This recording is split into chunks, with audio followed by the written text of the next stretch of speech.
Obebem, now we are talking about the demography of Ghana now. Mona moye inhwehwemu. To say Ghana ye nipa ye womu no. Why mo ne do so pa?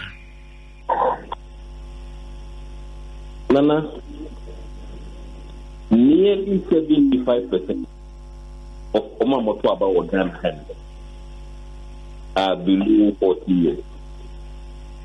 Mbajo kabie mantie bi mantie hono. Nearly 75%. 75%. Below 40 years. Below 40 years. Let's say Ghana right now, Omomoto abano. Omadi below 40 years no. 75%. 70%. Actually say one almost annual calculation. In so for 90 years.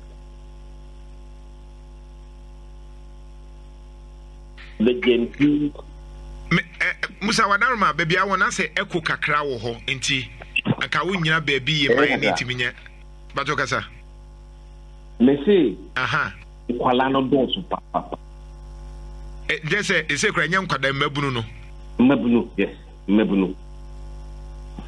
So everything now you have to have a mabunu in mind. They are the future leaders. They must be seen to be in your midst.